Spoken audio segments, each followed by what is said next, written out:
ကင်မရာထဲမှာရှိနေတဲ့စက်တနည်းတစ်ခုကိုအပြောင်းလဲလေးလှုပ်လိုက်ရုံနဲ့ကိုကင်မရာရဲ့ shutter သက်တမ်းကိုတက်တာသွားစေနိုင်တယ်လို့ပုံရိပ်တွေကိုလည်းပျက်စီးစေနိုင်ပါတယ်ဒီနေ့ဗီဒီယိုလေးမှာတော့ mechanical shutter နဲ့ electronic shutter အကြောင်းကိုပြောပြပေးချင်ပါတယ်ဒီနေ့ခေတ် mirrorless ကင်မရာတွေထဲမှာ mechanical shutter ရဲ့ electronic shutter ရဲ့ဆိုပြီးတော့ shutter နှစ်မျိုးနှစ်စားရှိပါတယ် mechanical shutter ဆိုတာကတော့ DSLR ကင်မရာဒီမှာတုံးတွေကပါလာတဲ့ actual shutter ပေါ့နော် shutter အရွက်အစစ်အမှန်လေးပဲဖြစ်ပါတယ် mechanical shutter ဆိုတာကတော့ကင်မရာရဲ့ sensor ရှိမှရှိနေတဲ့ shutter အဖွင့်ပိတ်လုပ်ပြီးတဲ့ shutter အရွက်လေးကိုပြောတာပဲဖြစ်ပါတယ်ဆက်အစိပ်ပိုင်းနဲ့ပြုတ်လုပ်ထားတာဖြစ်တဲ့ကြောင့်မို့သူ့မှာက limitation ရှိပါတယ်ကျွန်တော်တို့ပြောနေတဲ့ shutter count ဆိုတာဒီ mechanical shutter ရဲ့သက်တမ်းကိုပြောတာပဲဖြစ်ပါတယ်ဓာတ်ပုံတစ်ပုံရိုက်လိုက်တိုင်း shutter count ဟာတစ်ချက်တက်သွားပါတယ် mechanical shutter က spring တွေ motor တွေနဲ့တိစောက်ထားတာဖြစ်တဲ့အတွက်ကြောင့်မလို့သူ့မှာကသက်တမ်းတစ်ခုရှိတယ် shutter count ပြည့်သွားပြီဆိုလို့ရှိရင် shutter ရွက်ကပြတ်တာတို့ကိုကရိုက်လိုက်ပေမဲ့ shutter lagging ဖြစ်တယ်ဆိုတဲ့ပြဿနာလေးတွေဖြစ်နိုင်တယ် mechanical shutter ရဲ့အားသာချက်ကတော့ indoor ထဲမှာရိုက်တယ် event မှာရိုက်တယ်ဆိုလို့ရှိရင် flash photography သုံးပြီဆိုလို့ရှိရင် mechanical shutter ကအရန်ကိုအသုံးတည့်ပါတယ် mechanical shutter မှာပဲ flash ကမီးပေါက်မှာဖြစ်ပါတယ် mechanical shutter ကိုမသုံးမဲ့နဲ့ကျွန်တော်တို့က electronic shutter ကိုသုံးမယ်ဆိုရင် flash တက်ရိုက်လေ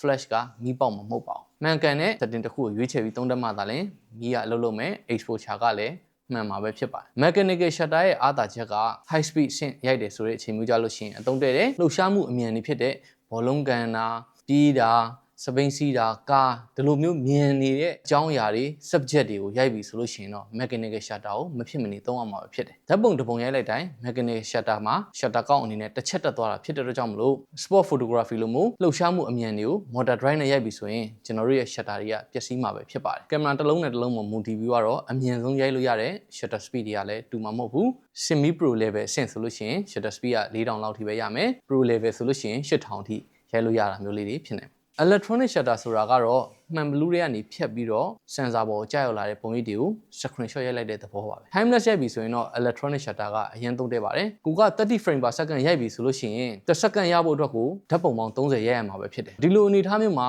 mechanical shutter နဲ့ရိုက်မယ်ဆိုလို့ရှိရင်တော့ shutter သက်တမ်းကခဏလေးပြည့်သွားနိုင်တယ် electronic shutter ကိုသုံးပြီးတော့တန်တိတ်နဲ့ရိုက်လို့ရပါတယ် silent မှုလို့လည်းခေါ်တာပေါ့ဒီမှုလေးကသုံးတတ်မယ်ဆိုလို့ရှိရင် wedding တွေ event တွေထဲမှာဓာတ်ပုံရိုက်လို့ရိုက်မှမသိဘူးအနှောက်အယှက်မဖြစ်ဘူး snap ကိုစိတ်တိုင်းကြရိုက်လို့ရမှာပဲဖြစ်ပါတယ် flash photography မသုံးဘူးဆိုလို့ရှိရင် electronic shutter ကိုတောက်လျှောက်သုံးလို့ရမလားဆိုတော့ electronic shutter မှာကလည်းအားနည်းချက်တွေရှိပါတယ်လှုပ်ရှားမှုအရင်မြန်တဲ့ကားတို့ယထာတို့ပြေးတာလွှားတာတွေကိုရိုက်ပြီဆိုလို့ရှိရင် electronic shutter နဲ့ကမရိုက်သင့်ပါဘူး electronic shutter နဲ့ရိုက်ပြီဆိုတာနဲ့ sensor ပေါ်ကိုကျလာတဲ့ပုံရိပ်တွေကိုစကန်ဖတ်ပြီးတော့ပုံဖော်တာဖြစ်တဲ့အတွက်ကြောင့်မလို့ rolling shutter ဖြစ်ပါမယ် rolling shutter effect ကိုနားလည်ရလွယ်အောင်ပြောရမယ်ဆိုလို့ရှိရင်တော့မှန်ဘလူးတွေကနေဖြတ်ပြီးတော့ sensor ပေါ်ကိုကျလာတဲ့ပုံရိပ်တွေကိုစကန်ဖတ်ရပါတယ်ဆိုတော့ဒီလိုစကန်ဖတ်တယ်ဆိုတဲ့အချိန်မျိုးမှာလှုပ်ရှားမှုကအရင်မြင်သွားပြီဆိုရင် processing unit ဘလောက်ပဲကောင်းကောင်း sensor ရဲ့ read out လုပ်တဲ့နှုန်းကနှေးတာဖြစ်တဲ့အတွက်ကြောင့်မလို့ရွေ့ရှားမှုအမြန်နှုန်းကိုကာဗာမဖြစ်ပါဘူးအဲ့အတွက်ကြောင့်မလို့ကိုရိုက်လိုက်တဲ့ပုံတွေကရွေ့ဆောင်းသွားနိုင်တယ်ခုနောက်ပိုင်းပေါ်လာတဲ့ professional grade camera တွေမှာကတော့ rolling shutter တက်တာအောင်